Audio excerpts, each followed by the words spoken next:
You're listening to The Haunted Files. Don't go anywhere. There is a phenomenon that military psychologists call hypervigilance cascade. It is what happens to the human nervous system when it operates under sustained threat for too long. The brain stops distinguishing between danger and the anticipation of danger. Every sound becomes a signal. Every shadow becomes a shape. Every moment of quiet becomes the silence before something worse.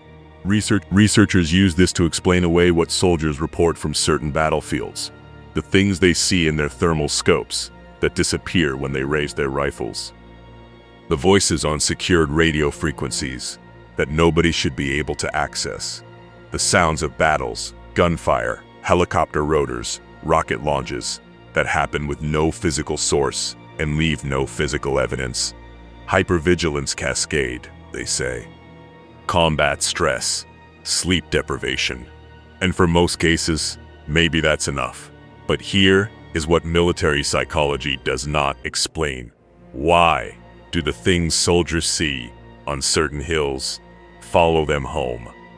Why do the men who survive certain postings die in the months after, in accidents, in disappearances, in circumstances that have no tactical explanation, or elsewhere some death are remained a man of women? And why, when you cross-reference the accounts of soldiers from different countries, different decades, different wars, do the same hills keep appearing in the reports? The same hills, the same shapes in the dark. The same warning, always delivered too late by the soldiers leaving as the new ones arrive. If you find something here, bury it back. Don't take anything out. Tonight's story comes from a U.S. soldier named Michael. He served in Afghanistan during the NATO operations. He is retired now, living in America. He tells this story to almost no one. He told it once to a friend from Karachi who knew how to listen. This is what happened to his battalion on a hilltop in Kunar province. And this is what happened to the men who were with him after they came down. I want you to understand something about the post before I tell you what happened there. It was a hilltop, remote, surrounded on all sides by forests so dense that visibility from ground level was almost nothing. The only way to see what was coming was from elevation, which is why the post existed. From up there, you could see everything. You could cover the entire valley, which also meant that from down there, anyone in those trees could see exactly where you were. We relieved a British unit. 6 of us, 6 of them. The handover was quick. These things always are. Nobody wants to spend more time at a remote post than necessary. But as the British soldiers were packing their gear and getting ready to move, one of them, a quiet man, older than the rest, stopped and said something I didn't fully understand at the time. He said, "If you find anything here, bury it back. Don't take anything out of the ground." I thought he meant ordnance, unexploded shells, old munitions. We nodded and let them go. I understand now what he actually meant. They left quickly, too quickly. The way people leave a place they had been waiting to leave for a very long time. The energy coming off them, I noticed it then, and I've thought about it many times since, was not the energy of soldiers completing a routine rotation.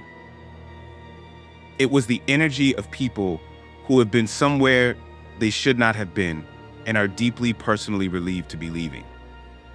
They had a dog with them, Barry, a big, trained military dog, calm and disciplined under normal circumstances.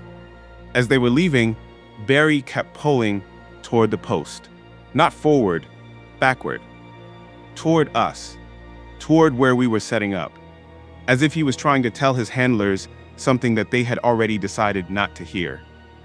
They took him with them. I wish now that they had left him.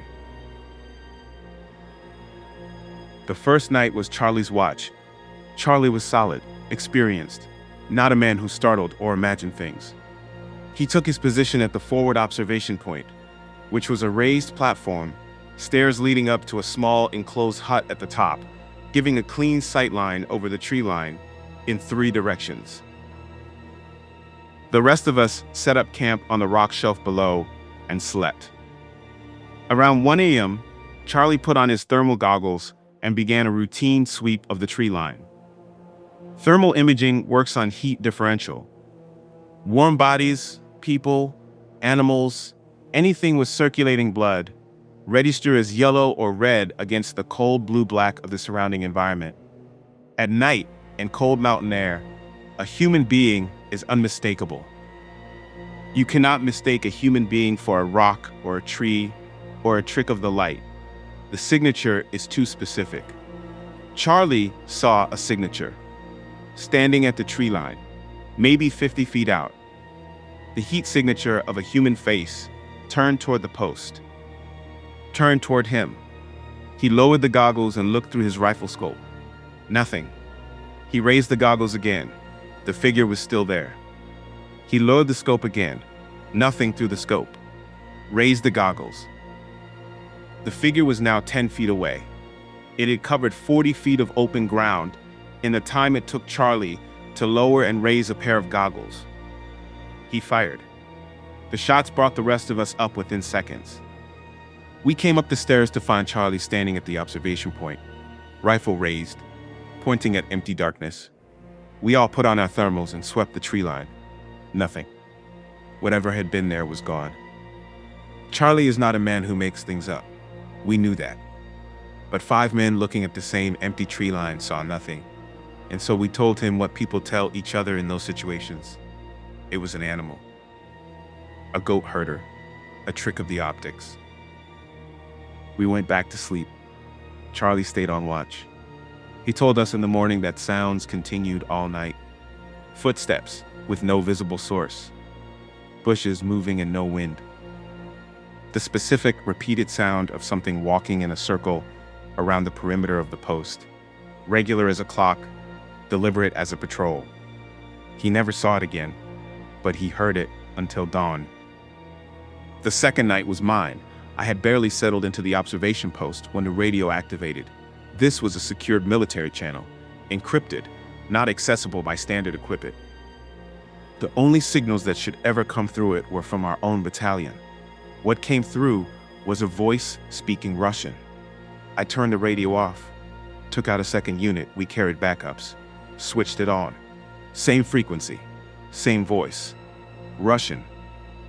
Faint, distorted, speaking in a way that I cannot fully translate because I don't speak the language, but that carried, the way certain communications carry even without comprehension, a recognizable emotional quality. It sounded like someone asking for help, or warning someone to leave. I couldn't tell which. I'm still not sure it matters. I switched that radio off too and sat for a long time in silence, watching the tree line.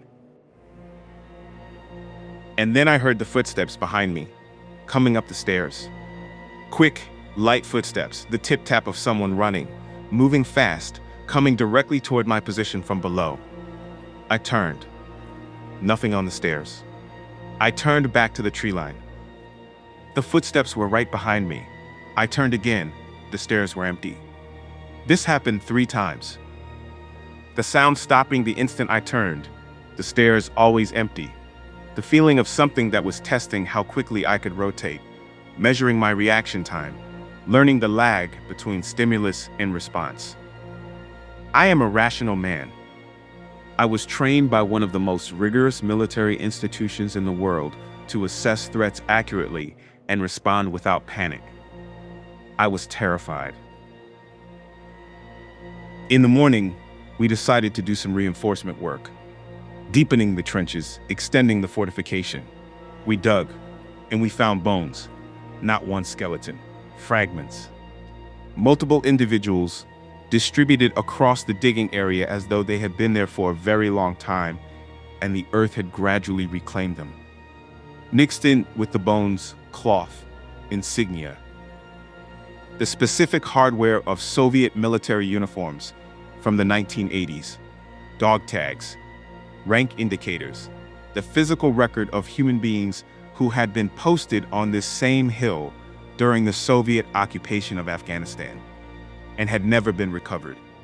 We found them in the ground we were sleeping on, the ground we had been walking over, the ground that the British soldiers before us had been walking over, which is why one of them had said on his way out, "If you find something, bury it back."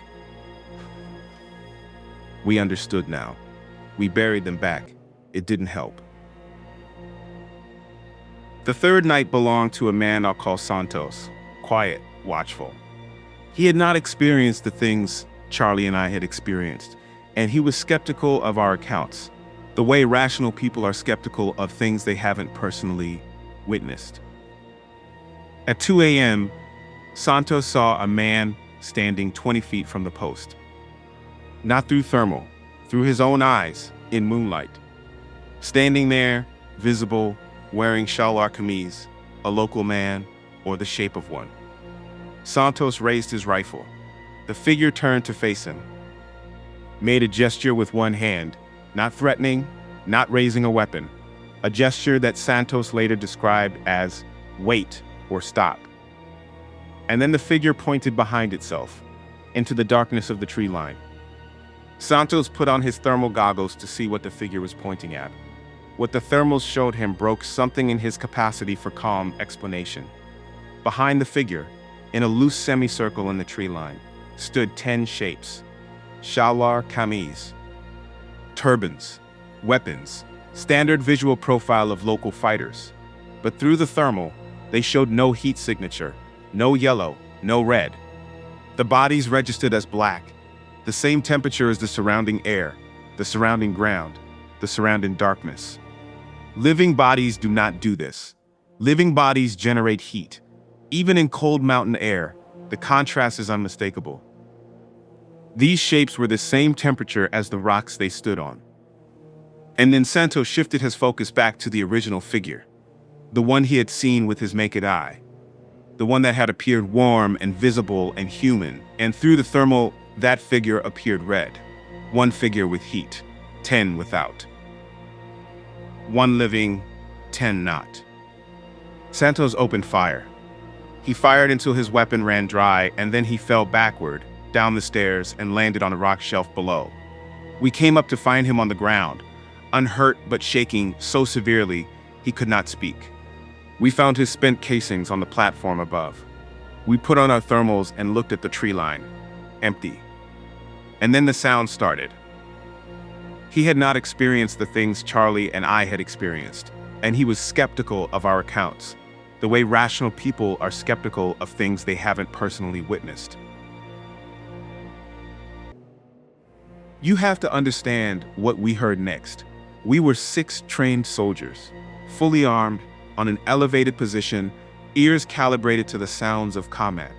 We knew what a firefight sounded like. We knew the difference between rifle fire and rocket fire and the specific percussion of heavy ordnance. What we heard was a full battle. Helicopter rotors, the distinct sound of military aircraft approaching from the south. Then rifle fire, sustained from multiple directions simultaneously. Then rocket launches. Then the deep concussive boom of something large detonating close enough to feel. All of us heard it. All 6 of us, simultaneously, from our covered positions in the trench. We braced. We prepared for the engagement. We checked our weapons, checked our lines of fire, waited for the attackers to appear over the ridgeline. The sounds stopped. All at once, like a recording being switched off. No attackers came over the ridge. No helicopters appeared. No smoke rose from any direction. No evidence, in any direction, that anything had happened. John, one of the 6, younger than the rest, put his head above the trench and looked.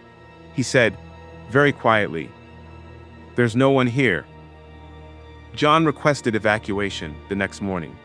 His mental state, he said, had become unsurvivable. The commanding officer removed him and arranged a replacement.